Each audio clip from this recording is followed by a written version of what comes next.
Hi friends అందరికీ. ఈరోజు మేము మన విజయవాడ పాటమట్ట హై స్కూల్ రోడ్డుకి యువతల ఉల్లిపాయల బజార్ అని ఉంటుంది, అక్కడికి వచ్చాం. ఎందుకనంటే ఈరోజు మా బావగారు మా చెల్లి పెళ్లి రోజు. చాలామంది కామెంట్స్లో అడుగుతూ ఉంటారు, అన్నయ్య మీరు ఏదో ఒక పచ్చటి వాతావరణంలో చెట్ల దగ్గర వీడియోలు చేస్తారు, అది ఎక్కడ అని. అది మన విజయవాడలోనే, అది మా చెల్లోళ్ళ ఇంటి దగ్గరే. అది కూడా మీకు చూపిస్తాను ఈరోజు. అలాగే వాళ్ళ పెళ్లి రోజు ఇక్కడ చాలా వీడియోలు చేశాము. అలాగే చాలామంది అడుగుతారు, మీ చెల్లెళ్ళు ఎక్కడుంటారని. చాలా రోజుల నుంచి మీ ఎవరికి తెలియదు. ఈరోజు వాళ్ళు ఎక్కడుంటారు, అసలు ఏం చేస్తున్నారు, ఇప్పుడు ఏం చేస్తున్నారు, భోజనం చేశారా లేదా, కేక్ కట్ చేశారా లేదా, మొత్తం కొనుక్కుందాం. మేమైతే కేక్ కూడా తీసుకొని వచ్చాం. అయితే కేక్ మేము తీసుకుందామని వెళ్ళే లోపల ఒక చెల్లి ఫోన్ చేసి, నేనే అన్నయ్యకి కేక్ పంపించాల్సిందే అని చెప్పేసి ప్రత్యేకంగా కేక్ పంపించింది. చూద్దాం, ఆ కేక్ కూడా చాలా టేస్టీగా ఉంది. ఎక్కువ తినేది కూడా మనమే. మీరు మాత్రం చూస్తూ ఉండండి ఈ వీడియో. నమ్ముతారా ఇది విజయవాడ అంటే ఎవరైనా? మొత్తం విజయవాడే. మన విజయవాడలో ఇంత ఖాళీ ప్లేసు, అసలు మామూలుగా ఎంత చోటు దొరికితేనే 4 అంతస్తులు అలా అలా అలా లేపేస్తారు. కానీ ఇంత ప్లేసు ఓనర్ మరి ఎందుకైతే ఉంచాడో తెలియదు. కానీ చాలా చాలా బాగుంటుంది ఇక్కడ. అయితే ఇక్కడ చాలా వీడియోల్లో బాగా వైరల్ అయిన వీడియోలు కూడా ఉన్నాయి. వాటిల్లో చిక్కుడుకాయల వీడియో ఒకటి. అక్కడ పెద్ద చిక్కుడు పాదు ఉండేది చుట్టూ.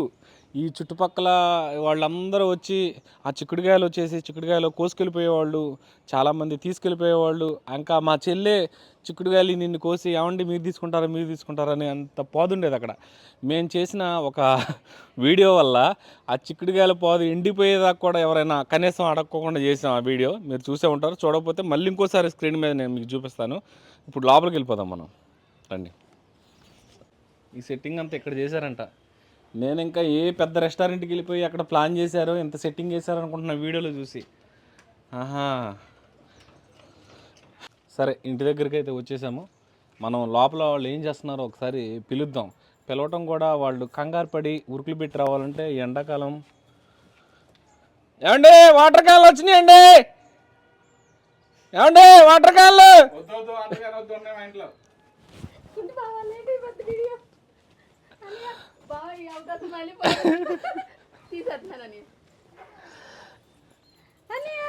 పెళ్లి రోజు శుభాకాంక్షలు. పెళ్లి రోజు శుభాకాంక్షలు. బాబా, మన ఇద్దరం వాటేసుకున్న పొట్ట వరకు ఇక్కడ ఆగిపోతుంది కానీ పైకి రావట్లేదంటే మనమే ఏడు వంగుదాం. ఇప్పుడు మీకోసం మేము కేక్ తీసుకొద్దామని ఇక్కడికి వెళ్తే జాను చెల్లి కేక్ అయితే పంపించింది. అయితే మేమైతే విడిగా స్వీట్స్ తీసుకున్నాం మీకోసం. ఇప్పుడు మామూలుగా బిర్యానీ ఆర్డర్ చెప్పారు మా కోసం, మటన్ బిర్యానీ. అయితే ఈరోజు పెళ్లి రోజు సందర్భంగా నేను మిమ్మల్ని కొన్ని, అంటే మనము వీడియోల్లో అందరికీ తెలుసు, వీడియోలో చూస్తూ ఉంటారు, మనతో మాట్లాడుతూ ఉంటారు. అలాగా అసలు మీ మ్యారేజ్ ఎలా జరిగింది, ఎప్పుడు జరిగింది, ఏంటి అని కొన్ని వివరాలు, అంటే నాకంటే కొన్ని తెలుసు, కొన్ని అడుగుదాం. అసలు మీది ఏ ఊరు బావ? అసలు మా ఊరు ఏదో శ్రీకాకుళం జిల్లానే. మా నాన్నగారు అక్కడి నుంచి మచిలీపట్నం వచ్చేసారు చిన్న వయసులోనే. అక్కడ సెటిల్ అయిపోయారు. తర్వాత నేను అక్కడ పుట్టి పెరిగింది మొత్తం అక్కడే. ఆ శ్రీకాకుళం అంటారు కానీ ఒకసారి వెళ్ళాను నేను. అవునా? ఏ ఏరియా శ్రీకాకుళం? అది నడగం నుంచి పక్కన ఒక 2 కిలోమీటర్లు వరలం. శ్రీకాకుళంతో మనకైతే ఫుల్ టచ్ ఉంది. బందరవానిపేట, గంగనేని, నరసనపేట, తర్వాత అటు అన్నీ కొత్తూరు, పాతపాడు, నివగాం, ఆ ఏరియా మొత్తం అన్నీ తిరిగేసాం మొత్తం. అప్పుడు ఫైనాన్స్ వ్యాపారం చేసేవాళ్ళం. అయితే మీ పెళ్ళి ఇప్పటికి ఎన్ని సంవత్సరాలు అవుతుంది? 17 అయిపోయింది, 18లోకి వచ్చేసి. మంది ఎంత అయిందమ్మా? మంది కూడా ఎంత అనుకుంటా. ఓ, ఇదేంటి మీది మాది ఒకటే? మీది అంతే. మాది ఆగస్టు 10వ తారీఖు అయింది. నాకు ఆగస్టు 10వ తారీఖు అంటే బాగా గుర్తు. ఎందుకనంటే మా పెళ్లి రోజు గుర్తు పెట్టుకుంటాను నేను. పిల్లలు పుట్టినరోజు 2006 కదా, 2007? 2006.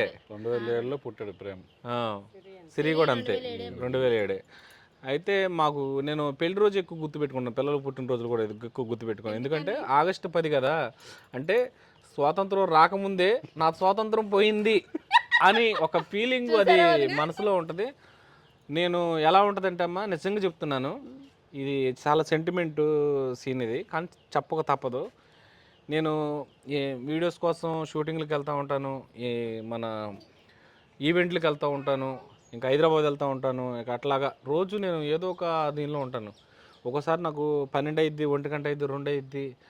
ఇప్పుడు వరకు మీ వదిన కూడా నా కోసం అలా ఎదురు చూస్తూనే ఉంటుంది. భోజనం కూడా చేయదు. ఎందుకంటే నేను వెళ్ళి వంట చేయాలి. నిజమా? వదిన నేను నోట్ చేసుకుని అర్థం చేసుకుంటాను. అది వంట ఎవరు చేస్తారనేది క్లారిటీ ఉంది నాకు. భోజనం చేయకుండా ఉంటుందంటే ఇంకేదో అనుకున్నావా? అది అలాగా 2007లో ప్రేమ్ బాబు పుట్టాడు. లవ్ మ్యారేజ్, అరేంజ్ మ్యారేజ్ అడగొచ్చా అది? అడగచ్చు. Love marriage. మరి లవ్ మ్యారేజ్ ఒక 15 రోజుల్లోనే పెళ్ళి అయిపోయింది.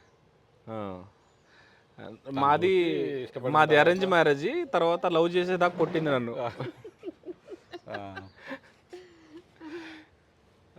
ఇంకా ఈ వీడియోస్ గురించి ఇంకా దీని గురించి చెప్పాలంటే మీకు మామూలు టిక్ టాక్ అప్పటి నుంచే మీకు అకౌంట్స్ ఉన్నాయి లేవా? లేదు, మా బాబు ప్రేమ్ బాబు చేసేవాడు అని అంతే. ప్రేమ్ బాబే చేసేవాడు. అది పక్కన పిల్లలు ఇక్కడ మా ఇప్పుడు ఇందులోనే వేరే వాళ్ళు ఉండేవాళ్ళు. ఫ్రెండ్ అనమాట తను కూడా. వాళ్ళ హస్బెండ్ బావకు ఫ్రెండ్ అనమాట. మాలు చేసేది. మాలు చేస్తే అక్కతో పాటు వీడు కూడా చేసేవాడు అనమాట. ఓకే. ఇప్పుడు మన పరిచయం ఎలా అయింది నీ మాటల్లో? అసలు ఎలా మనం కలిసాం? తిరువన్న నీకు ఎలా తెలుసు? నాకా రాఖీ పండుగ రోజు లైవ్ లో కలిసారు అన్నయ్య. జ్యోతి చెల్లి నేను లైవ్ చేస్తుంటే ఆ లైవ్ లో కలిసారు అన్నయ్య. ఫస్ట్ రాఖీ పండుగ రోజు నాకు ఈ అన్నయ్య కలిసారు. దేవుడిచ్చిన అన్నయ్య. అందులో సోషల్ మీడియాలో నాకు ఫుల్ అండగా ధైర్యం. ప్రతిదీ ఇది మంచి ఇది చెడు అన్నయ్యని అడగకుండా మాత్రం మేము ఏ నిర్ణయం తీసుకోమన్నమాట. ప్రతి చిన్నదానికి నేను ఈయన ముందే అడుగుతారు, బావా ఇది అవునా కాదని నిజం చెప్పండి అని అడుగుతాడు. నేను కాదంటలేదు, అన్నీ అడుగుతాము. ఖచ్చితంగా అడిగి తెలుసుకుంటాం. ఇంకేంటి బావ విశేషాలు? ఇంకేం చెప్పాలనుకుంటున్నావు? ఇంకేం చెప్పాలనుకుంటున్నా, ఇంకా ముందు ముందు మీరు ఎదిగితే మేనకాతలు మేము రావాలనుకుంటున్నాం. అంతే. అవును, నేను కూడా అదే. మనమైతే ఒక 6 మూవీస్లో చేసాం. మన ఇద్దరం కలిసి అయితే ఒక 2 మూవీస్లో చేసాం. అవునవును. ఇంకా రిలీజ్కి రెడీగా ఉన్నాయి. రెడీగా ఉన్నాయి. ఇక వచ్చేస్తాం. మామూలుగా ఉండదు, ముక్కలు అయిపోద్ది. ఇంకేదన్నా అంటే మామూలుగా మీకు ఎవరిని చూసి వీడియోలు చేయాలనిపించింది? అసలు ఈ వీడియోలు ఎందుకు వచ్చారు? వీడియోలు చేయాలని నాకు ఏమనిపించలేదు. ఆ ప్రేమ్ బాబు వలన వీడియోలో ఒక వీడియో చేద్దాము, కరోనా వీడియో డాడీ అంటే అది ఫస్ట్ వీడియో చేసాం. కరోనా సోషల్ మీడియా అది మనం కొంచెం మెసేజ్ ఇచ్చినట్టు ఉంటుందని చేసాము. తర్వాత నేను ఆపేసాను, చేయలేదు. మళ్ళీ వీళ్ళిద్దరి గురించి మళ్ళీ వీడియో చేయాలి. ఒక్క వీడియోనే చేశారని చెప్పండి. అవును, ఒక వీడియో చేసాం. తర్వాత వీళ్ళ గురించి వీళ్ళకి సపోర్ట్ ఇవ్వడానికి చేసాము. తర్వాత మళ్ళీ మీ వీడియోలు చూసిన తర్వాత మీ అభిమానిగా నేను ఫీల్ అయ్యి మిమ్మల్ని కలవాలనుకున్నాను. కానీ సడన్గా మీరు ఉండే ప్లేస్కి వచ్చి ఒక ఫోటో దిగి తర్వాత మళ్ళీ వచ్చి మళ్ళీ కావాలని వచ్చి మళ్ళీ ఫోటో దిగి ఇంకా తర్వాత థర్డ్ టైం వచ్చేసరికి మీరు వీడియో చేస్తున్నారు మన ఎదిశోల్ ఇంటి దగ్గర. అవును, ట్యాక్స్ దగ్గర. అక్కడ చేస్తున్నప్పుడు ఆగి చూసి ఆగాను. మా ఫ్రెండ్ ఒకడు ఉన్నాడు. అప్పుడు మిమ్మల్తో మాట్లాడాను. తర్వాత ఫోటో దిగాను. ఇంకా మమత కూడా బావగారు వచ్చింది. అంతకుముందే మమత తెలుసు. యతీష కూడా చూసాము అంతే, అప్పుడే స్టార్టింగ్ చూడండి. తర్వాత ఫోటో దిగి వెళ్ళిపోయిన తర్వాత మళ్ళీ మీరు కాల్ చేసి ఒక స్కిట్లో చేదురాని బావగారు అని అన్నారు. అంతకుముందు కూడా పాపని, మా మరలో పాపని హాస్పిటల్ తీసుకెళ్తాను, పడి నొప్పి వచ్చి చెల్లెళ్ళు ఇద్దరు కలిసాం మేము. నేను డోనగాల్ రోడ్లోంచి అడవిడికి వస్తుంటే అటు నుంచి వచ్చినప్పుడు అప్పటికి మిమ్మల్ని చూశాను కానీ చెల్లిని ఎప్పుడు చూడలేదు. మీరు పలకరించారు బావగారు అనేసరికి అదే ఫస్ట్ టైం బావగారు అంటాం. నాకైతే అసలు ఇంత సోషల్ మీడియాలో ఎంత పేరుండి కూడా నన్ను బావని పిలిచారని అసలు ఆనందం ఆగలేకపోయింది. కానీ అంతకుముందు 2 సార్లు వచ్చాడు బావ నీ దగ్గరికి అంటుంది కానీ ఫోటో కూడా దిగాడు అంటుంది కానీ నేను గుర్తుపట్టలేకపోతున్నాను నిన్ను అని చెప్పి ఆ రోజు గట్టిగా గుర్తుపెట్టుకుని మరీ ఆపాను నిన్ను. ఆ రోజైతే ఫుల్ హ్యాపీ నేనైతే మాత్రం. ఎందుకంటే అంత సోషల్ మీడియాలో అంత పేరుండి కూడా నన్ను గుర్తుపెట్టుకుని బావగారు అని పిలిచేసరికి ఫుల్ ఆనందం అనిపించింది. కాదు ఎక్కువసేపు ఆ రోజు ఆగలేని పరిస్థితి వెళ్ళిపోయాను. అవును, తర్వాత మీకు ఆ విషయం కూడా నేను చెప్పాను. ఇంకో విషయం ఏంటంటే వదిన, ఈ సోషల్ మీడియాలో చాలామంది ఉంటారు కానీ అందరూ మన హార్ట్ దాకా రారు. చాలామందిని చూసాను నేను కూడా ఈ జర్నీలో. అన్నయ్య పరిచయమైన కాడి నుంచి ఈ జర్నీలో నాకు ఏది అయినా సరే ఒకరితో మాట్లాడాలన్నా కొంచెం ముందు నాకు భయం అనేది ఉంటుంది. కానీ అన్నయ్య దగ్గర మాత్రం చాలా ఫ్రీగా ఉంటాను. అందరికన్నా వదినంతో కూడా చాలా బాగా ఉంటాను. అలాగే పాపతో ఇంకా బాగా ఉంటాను. నేను నా మనసులో ఎన్ని చెప్పేస్తా దానికైతే.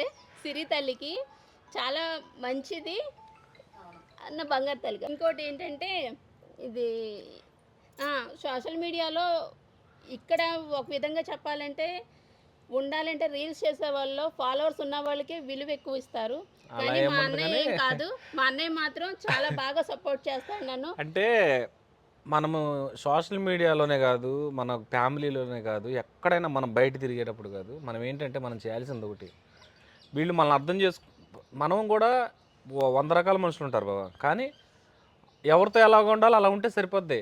మనకి నచ్చారనుకో ఎక్కువ, నచ్చలేదనుకో వదిలేయటం అంతే. ఇంకా దాని గురించి మనం డిస్కషన్ చేయకూడదు. ఆ, ఇక అంతే. ఎందుకనంటే ఇప్పుడు నచ్చలేదు ఇంకా వదిలేయటమే. ఒక రకంగా ఉండాలని మనం కూడా చెప్పలేం కదా. ఇప్పుడు ఒక తల్లికి పుట్టిన బిడ్డలే ఒకలాగా ఉండరు, ఒక చెట్టుకి కాసిన కాయలే ఒకలాగా ఉండవు. అలాంటప్పుడు అందరూ కలిసి ఉండాలని మనం అనుకుంటే మనం అనుకోకూడదు, అందరూ అనుకుంటే మనం బాగానే ఉంటాం. మాత్రం ఆ, కరెక్ట్ అండి. ఇట్లాగా అవతల కూడా అనుకుంటేనే అనుకుంటేనే అనుకునే కరెక్ట్. ఫీలింగ్ అందుకనే మనము మనకి చెడు చేయాలని చూసిన వాడిని కూడా ఎందుకులే మనకని వదిలేసేస్తే అదంతా దేవుడే చూసుకుంటాడు, మనకు అవసరం లేదు అది. ఒకడిని పర్టిక్యులర్గా ఒకడిని తిట్టాలి, ఒకడిని ఏదో ఒకటి అనాలి, అసలు మనకు అవసరం లేదు. వదిలేద్దాం, దేవుడే చూసుకుంటాడు అంతే. అలా ఆ టైప్ ఆఫ్లోనే మా టీం అంతా ఉంటుంది. అలా కాబట్టే ఆ దేవుడి దయ వల్ల మీలాంటి వాళ్ళందరూ మమ్మల్ని ఎక్కడికి వెళ్ళినా రిసీవ్ చేసుకొని గుర్తుపెట్టి, ఎక్కడ షిరిడి ఎక్కడ మీరు వెళ్ళింది?